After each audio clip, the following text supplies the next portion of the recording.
ஒன்றிய அரசாங்கம் குறைந்தபட்ச ஆதார விலைக்கான சட்டத்தை நாடாளுமன்றத்தில் கொண்டு வர மாட்டேங்கிறாங்க. குறைந்தபட்ச ஆதார விலை எம்எஸ் சாமிநாதன் குழு பரிந்துரை அடிப்படையில் C2+50 அடிப்படையில் மோடி 2014 வேலை தருவோம்னு சொன்னாரு, தரல. அதனால தமிழ்நாட்டில் இருக்கக்கூடிய விவசாயிகளும் கடுமையாக பாதிக்கப்படுறாங்க. காவிரி டெல்டா மாவட்டங்களில் காவிரியில் தண்ணி வராதனால குறுவை சாகுபடியே விவசாயிகள் இழந்திருக்கிறாங்க. இப்போ விவசாயிகளுக்கு ஏதாவது ஒரு நிவாரணத்தை தரணும். மாநில அரசாங்கம் வேளாண்மை பட்ஜெட்ல நிறைய நிதி ஒதுக்குறாங்க எந்திர பயன்பாட்டுக்கு. அது அடிப்படையில் கிராமப்புறத்தில் இருக்கக்கூடிய ஏழை சிறு குறு விவசாயிகளுக்கு அந்த எந்திரம் போய் சேர மாட்டேங்குது. பசுமை புரட்சிக்கு பிறகு ரசாயன உரங்களுடைய பயன்பாடு அதிகமாக இருந்ததுனாலதான் உணவு தானிய உற்பத்தி ஒரு பக்கம் உற்பத்தி ஆனாலும் மறுபக்கத்தில் அதனுடைய கேடுகளும் இன்னைக்கு நஞ்சாக உணவுகள் என்பது மாற்றப்படும். வரவிருக்கிற தமிழ்நாடு பட்ஜெட்டை குறித்து நீங்க என்ன நினைக்கிறீங்க? திமுக அரசோட பட்ஜெட்டுக்கும் டிவிக்கு முன்வைக்கும் பட்ஜெட் பார்வைக்கும் என்ன வித்தியாசம் இருக்கு? தமிழ்நாட்டில் புதிதாக ஆட்சி பொறுப்பேற்றிருக்கக்கூடிய விஜய் தலைமையிலான தாவேக கூட்டணி அரசாங்கத்தினுடைய முதல் பட்ஜெட் வரக்கூடிய 5ஆம் தேதி தமிழ்நாட்டு சட்டமன்றத்தில் தாக்கல் பண்ணிருக்கிறாங்க.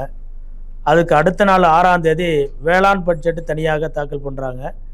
ஏற்கனவே இந்த திராவிட முன்னேற்ற கழக அரசாங்கம் தான் வேளாண் பட்ஜெட்டை தனியாக கொண்டு வந்தாங்க. 5 ஆண்டு காலமும் ஒவ்வொரு ஆண்டும் வேளாண் பட்ஜெட் என்பது திமுக ஆட்சி காலத்தில் போடப்பட்டது. அதை பின்பற்றி இன்றைக்கி தாவேக அரசாங்கம் அவர்களும் அவங்க ஆட்சி காலத்தில் வேளாண்மைக்கு தனி பட்ஜெட் போட போகிறேன்னு சொல்லி அறிவிச்சிருக்கிறாங்க. அதற்காக தமிழ்நாடு முழுவதும் கருத்து கேட்பு கூட்டங்கள் நடத்தினாங்க. 4 மண்டலங்களாக பிரித்து 10 மாவட்டங்களில் இருக்கக்கூடிய விவசாயிகளை கூப்பிட்டு அவங்க கருத்தையும் கேட்டிருக்கிறாங்க.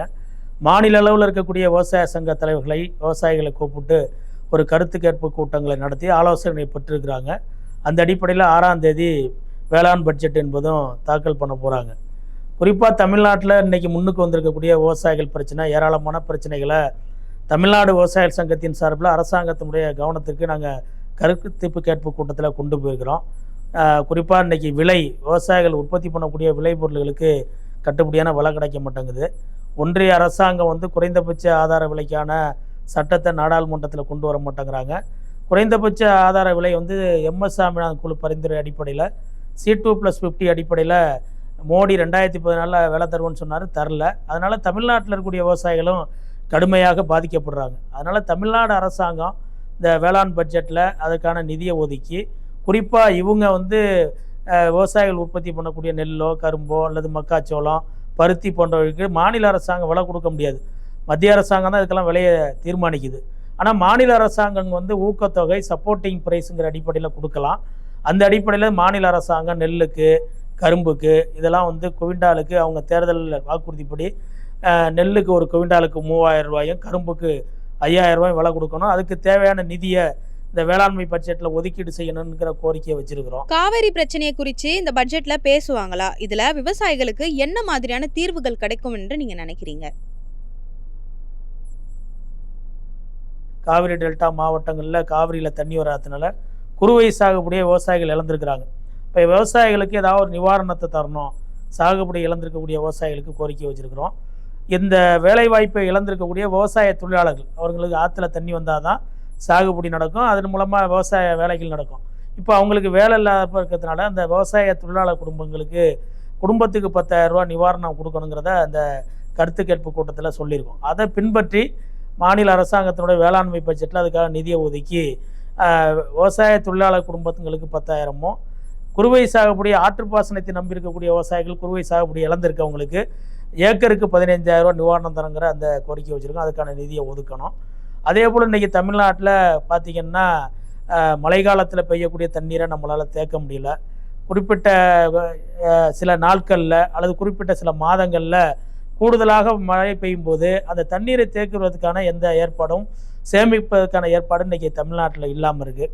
ஆனால் அரசாங்கத்தினுடைய கட்டுப்பாட்டிலேயே பார்த்திங்கன்னா ஏறக்குறைய ஒரு 42,000 ஏரிகளும் குளங்களும் இருக்குது. இது பாசன குளங்கள், ஏரிகள். இது பூரா கரைகள் முறையாக இல்லாமல் ஆழப்படுத்தாமல் பராமரிப்பு இல்லாமல் இருக்குது.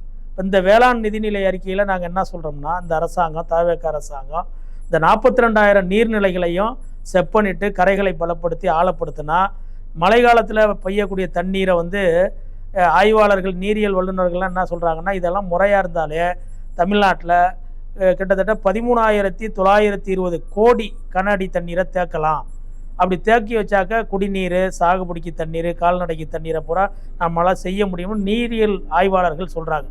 அப்போ அரசாங்கத்தினுடைய பொறுப்பில், கட்டுப்பாட்டில் அரசுக்கு சொந்தமாக இருக்கக்கூடிய இந்த நீர்நிலைகள் 42,000 ஏரி குளங்களை ஆழப்படுத்தி கரைகளை பலப்படுத்துறதுக்கு, வரத்து வாய்க்காலை சரி பண்ணுவதற்கான ஒரு சிறப்பு நிதியை இந்த வேளாண்மை பட்ஜெட்டில் மாநில அரசாங்கம் நிதி ஒதுக்கீடு செய்யணும்னு நாங்கள் கோரிக்கை வச்சுருக்கோம். தமிழ்நாடு விவசாயிகளோட எதிர்பார்ப்பாக இருக்குது. ஏன்னா ஒரு வருஷத்தில் அதை செய்ய முடியாது. ஒரு 5 ஆண்டு திட்டங்கிற அடிப்படையில் சில ஆயிரம் கோடிகளை இதுக்கு ஒதுக்கி, இதுக்கு சிறப்பு அதிகாரிகளை நியமித்து, சிறப்பு திட்டத்தின் மூலமாக இதை பூரா கரைகளை பலப்படுத்தி ஆழப்படுத்தினா மழை காலத்தில் பெய்யக்கூடிய தண்ணீரை நம்மளால் சேமித்து வைக்க முடியும். அதே போல் மழை நீரை சேமிப்பதற்கான ஒரு திட்டத்தையும் இந்த அரசாங்கம் கொண்டு வரணும். நீர் மேலாண்மை சம்பந்தமாக அதற்கான நிதியை இந்த வேளாண்மை பட்ஜெட்டில் கூடுதலாக ஒதுக்கணும்னு நம்ம கோரிக்கை வச்சிருக்கிறோம். வேளாண்மை பட்ஜெட்ல எந்தெந்த துறைகளுக்கு நிதி ஒதுக்கப்படும் என்று நினைக்கிறீங்க? குறிப்பா விவசாயிகளுக்கு இதனால என்ன மாதிரியான தாக்கங்கள் ஏற்பட வாய்ப்பு இருக்கு? தமிழ்நாடு முழுவதும் விவசாயிகள் உற்பத்தி பண்ணக்கூடிய விளைபொருட்கள், நெல்லுக்கு இன்னைக்கு ஓரளவுக்கு கொள்முதலுக்கான உத்தரவாதம் என்பது இருக்குது. தமிழ்நாடு நுகர்பொருள் வாணிகப் கழகம் மூலமாக கொள்முதல் பண்ணுறாங்க.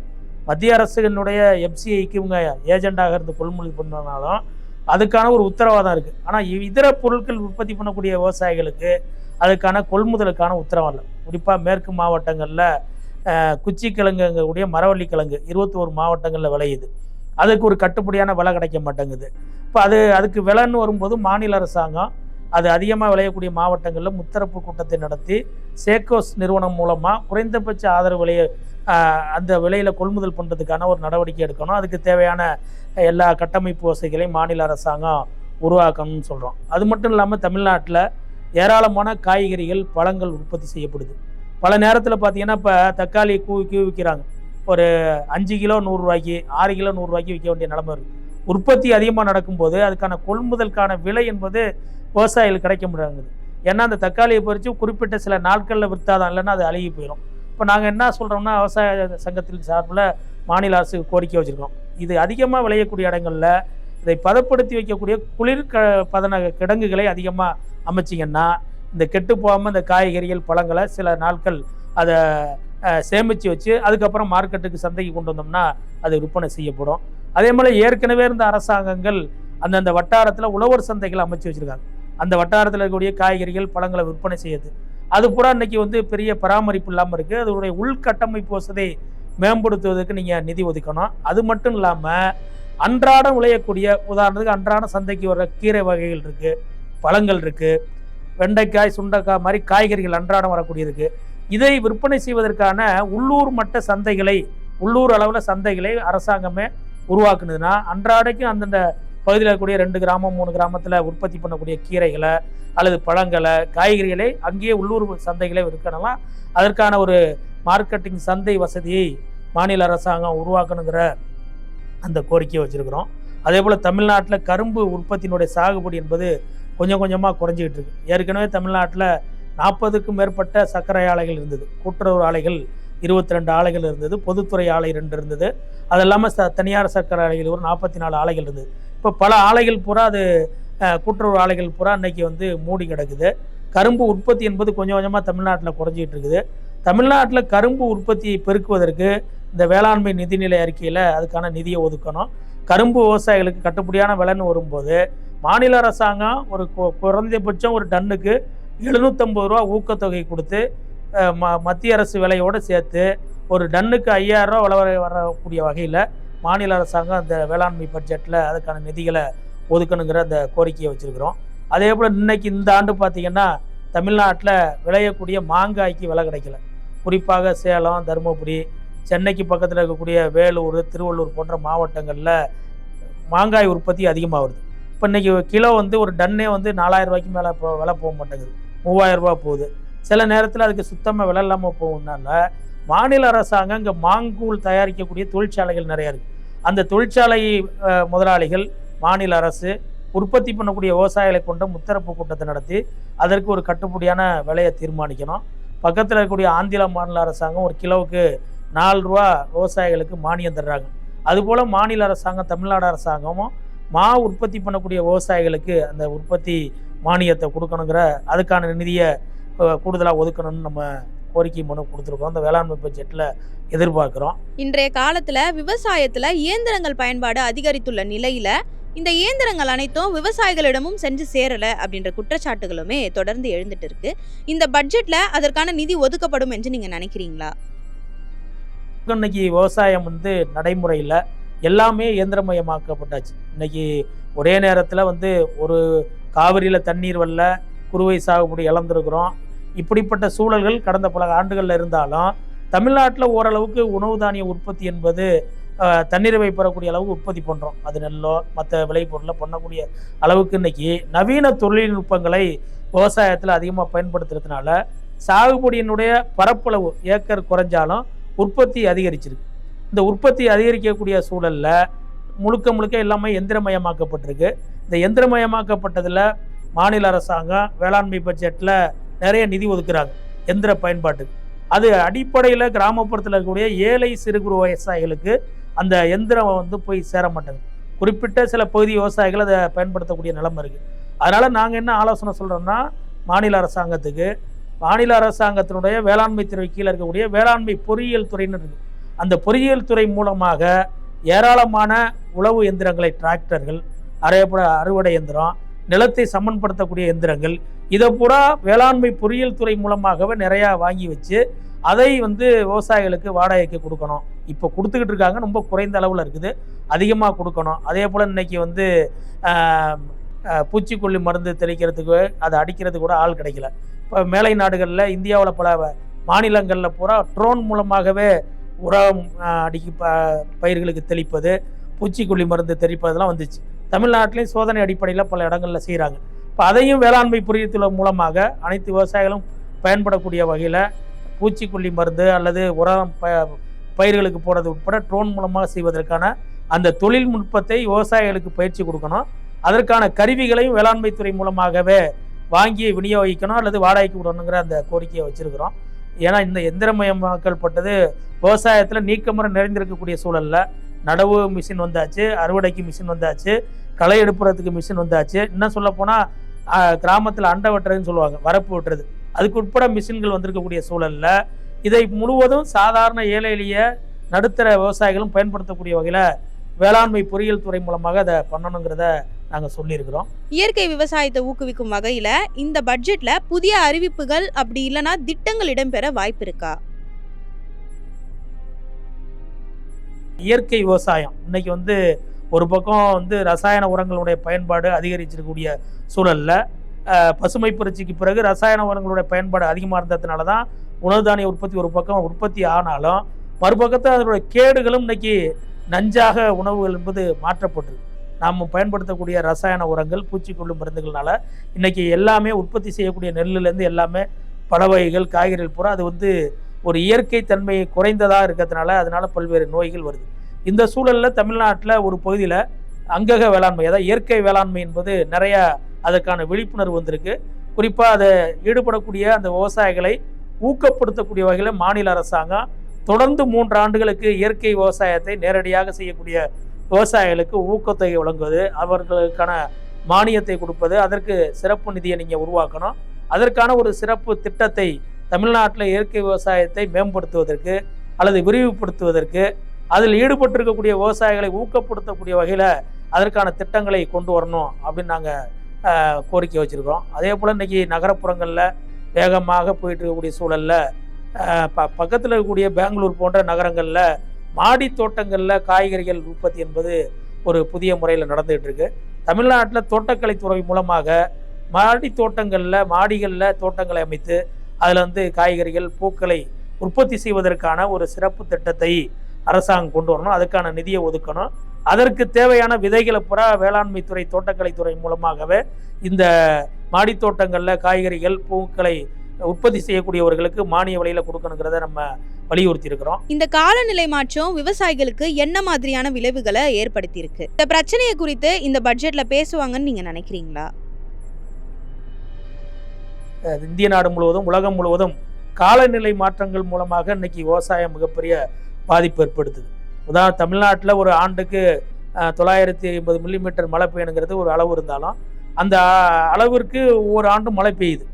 ஒரு 30 ஆண்டுகளுக்கு முன்னாடி 40 ஆண்டுகளுக்கு முன்னாடி 2-3 மாதங்கள் அந்த பருவமழை என்பது இருக்கும். இப்போ நிலைமை என்ன மாறி இருக்குன்னா, அந்த காலநிலை மாற்றத்தில் இன்னைக்கு வந்து அந்த பெய்யக்கூடிய மழை குறிப்பிட்ட சில நாட்களில் அல்லது குறிப்பிட்ட சில மணி நேரங்களில் இந்த மழைகள் பெய்யுது. அப்போ அதுக்காக தமிழ்நாட்டில் அந்த மழை நீரை சேமிப்பது, இருக்கக்கூடிய தண்ணீரை பயன்படுத்துவதற்கு நீர் மேலாண்மை சம்பந்தமாக மாநில அரசாங்கம் ஒரு புதிய கொள்கையை உருவாக்கணும். அதன் மூலமாக தமிழ்நாட்டில் இருக்கக்கூடிய இந்த நீர்நிலைகளை பாதுகாப்பது, நிலத்தடி நீர் மட்டத்தை உயர்த்துவது, இதற்காக இந்த பட்ஜெட்டில் கூடுதல் நிதி ஒதுக்கணும். அதற்கான திட்டங்களை கொண்டு வரணும். அதே போல் மண் வளத்தை பாதுகாக்குது. இப்போ வந்து ஏற்கனவே ரசாயன உரங்களுடைய பயன்பாட்டினால மண் வளம் பாதிக்கப்பட்டிருக்கு. அப்போ இயற்கையாக இருக்கக்கூடிய மண் வளத்தை பாதுகாப்பதற்கான நுண்ணூட்ட உரங்கள், அதாவது இயற்கை முறையில் இருக்கக்கூடிய அதற்கான ஒரு விழிப்புணர்வை விவசாயிகள் கொண்டு வரணும். அதுக்கான நிதிகளை நீங்கள் அதிகமாக பண்ணணும் அப்படிங்கிறத கொடுத்துருக்குறோம். ஒரு பக்கம் உற்பத்தி அதிகமானாலும், இந்த உற்பத்தி தேவையை விட்டு உற்பத்தி ஆனாலும், இன்னைக்கு தமிழ்நாட்டில் விவசாயிகள் சந்திக்கக்கூடிய மிக மோசமான பிரச்சனை, உற்பத்தி செய்யக்கூடிய அந்த விளைபொருளுக்கு விலை கிடைக்காது தான். நெல்லுக்கோ கரும்புக்கோ அல்லது பல வகைகளுக்கோ இதுக்கு பூரா விலை கிடையாது. இப்போ தேங்காய் உற்பத்தி பண்ணக்கூடிய விவசாயிகளுக்கு இந்த ஆண்டு கடுமையாக விலை வீழ்ச்சி ஏற்பட்டிருக்கு. இப்போ இதற்கான மாற்று யோசனைகளையும் நாங்கள் வந்து அரசாங்கத்தை சொல்லியிருக்கோம். ஒரு பக்கம் நம்ம வந்து பழம் காய்கறிகளுக்கு அதிகமாக விளையக்கூடிய காலங்களில் அதை சேமித்து வைப்பதற்கான குளிர்பதன கிடங்குகளை அதிகரிக்கணும். அதுக்கான மார்க்கெட்டை அரசாங்கம் உருவாக்கி தரணும். அதான் உள்ளூர் மட்ட சந்தைகளை சொல்கிறோம். அதே போல் தென்னை விவசாயிகளை பாதுகாக்கணும்னா, இப்போ தமிழ்நாடு பூரா ரேஷன் கடைகளில் நம்ம பாமாயில் எண்ணெய் தான் கொடுக்குறாங்க. அதை சலுகை விலை இல்லாத அரிசி அரசாங்கம் கொடுக்குது. தமிழ்நாட்டில் பருப்போ அல்லது இந்த பாமாயிலோ சீனி இதெல்லாம் வந்து சலுகை விலையில் தர்றாங்க. இப்போ தமிழ்நாடு முழுவதும் இருக்கக்கூடிய இந்த ரேஷன் கடைகளில் பாமாயிலுக்கு பதிலாக தேங்காய் எண்ணெய் பயன்பாட்டை கொண்டு வரணும்னு கடந்த ஆட்சி காலத்துலேருந்து நாங்கள் வலியுறுத்தினோம். கடந்த ஆட்சி காலத்தில் தமிழ்நாடு விவசாய சங்கம் வலியுறுத்தி சோதனை அடிப்படையில் 5 மாவட்டத்தில் அதை நடைமுறைப்படுத்தினாங்க. இப்போ இருக்கக்கூடிய தாவேக அரசாங்கம் தேங்காய் விவசாயிகளுக்கு அவங்களுக்கு ஒரு நிலையான விலை கிடைக்கிறதுக்கு, உற்பத்தி அதிகமாகும் போது விலை வீழ்ச்சி அடைஞ்சிருது, உற்பத்தி குறையும் போது விலை கூடுதலாகுது. அப்போ ஒரு பக்கம் நுகர்வோரும் பாதிக்கப்படுறாங்க. அதனால் இப்போ அந்த ரேஷன் கடைகளில் பாமாயிலுக்கு பதிலாக தேங்காய் எண்ணெய் கொண்டு வர்றதுக்கான அந்த நடவடிக்கையை இந்த மாநில அரசாங்கம் எடுத்ததுன்னா, தமிழ்நாட்டில் இருக்கக்கூடிய தென்னை உற்பத்தி பண்ணக்கூடிய விவசாயிகளுக்கு ஒரு விலை நிர்ணயம் என்பது சீராக கிடைக்கிறதுக்கான அந்த வாய்ப்பு இருக்குது. அதுபோல் காய்கறிகள் பல வகைகளுக்கான ஏற்கனவே நம்ம காய்கறிகளையும் வந்து எப்படி வந்து வெங்காயம் வந்து திடீர்னு கடந்த 5 ஆண்டுகளுக்கு முன்னாடி பல மடங்கு ஏறினப்ப அரசாங்கமே வெளிநாடுகள்லேருந்து இறக்குமதி பண்ணி அமுதம் அங்காடி ரேஷன் கடைகளில் விற்பனை பண்ணாங்களோ, அது மாதிரி இப்போ காய்கறிகளையும் நம்ம வந்து ரேஷன் கடைகள் மூலமாக ஒரு வட்டாரத்துக்கு சோதனை முறைப்படி 50 இடம் 60 இடம்னு ஆரம்பித்தாங்கன்னா, அந்த விவசாயிகள் உற்பத்தி பண்ணக்கூடிய விவசாயிகளுக்கு ஒரு கட்டுப்படியான விலை கிடைக்கும். ஏற்கனவே இடது முன்னணி அரசாங்கம் கேரளாவில் இருந்தபோது அங்கே இருக்கக்கூடிய அந்த ரேஷன் கடைகளில் காய்கறிகள் பழங்களை விற்பனை பண்ணாங்க. அது வந்து விவசாயிகளுக்கு பணம் அளிச்சுது. அதுபோல் தமிழ்நாட்டிலேயும் இந்த அரசாங்கம், புதிய அரசாங்கம் அத்தகைய முயற்சியை பண்ணால் இந்த விலை வீழ்ச்சியிலேருந்து விவசாயிகளை காய்கறியோ இல்லை பழமோ உற்பத்தி பண்ணக்கூடிய விவசாயிகளை பாதுகாக்க முடியுங்கிற இது மாதிரி பல்வேறு மாற்று ஆலோசனைகளையும் இந்த அரசாங்கத்துக்கு நாங்கள் கொடுத்துருக்கோம். ஏற்கனவே கடந்த ஆண்டு 2025-26 இருந்த திமுக அரசாங்கம் 45,666 கோடி ரூபா வேளாண்மை துறைக்கென்று ஒதுக்கி தனி பட்ஜெட் போட்டாங்க. இன்னைக்கு வந்திருக்கக்கூடிய தேவையில் கூடுதலாக, அதை விட கூடுதலாக இந்த அரசாங்கம் இந்த பட்ஜெட்டில் வேளாண்மை நிதிநிலை அறிக்கைக்கு கூடுதலான நிதியை ஒதுக்கணும். வளர்ச்சி திட்டங்கள்ங்கிற பேரில் விவசாயிகளுக்கான பல்வேறு புதிய திட்டங்களை கொண்டு வந்தாங்கன்னா தமிழ்நாட்டில் இருக்கக்கூடிய விவசாயிகளுக்கு பெரிய நன்மை பயக்கும். அந்த அடிப்படையில் புதிய அரசாங்கத்தினுடைய இந்த 6ஆம் தேதி வரக்கூடிய வேளாண்மை நிதிநிலை அறிக்கையில் பல்வேறு புதிய அறிவிப்புகள், விவசாயிகளுக்கான பல்வேறு சலுகைகளை விவசாயிகள் எதிர்பார்க்குறோம். அந்தளவுக்கு அமையணும்னு தமிழ்நாடு விவசாய சங்கத்தின் சார்பில் நாங்கள் அரசை வலியுறுத்துகிறோம்.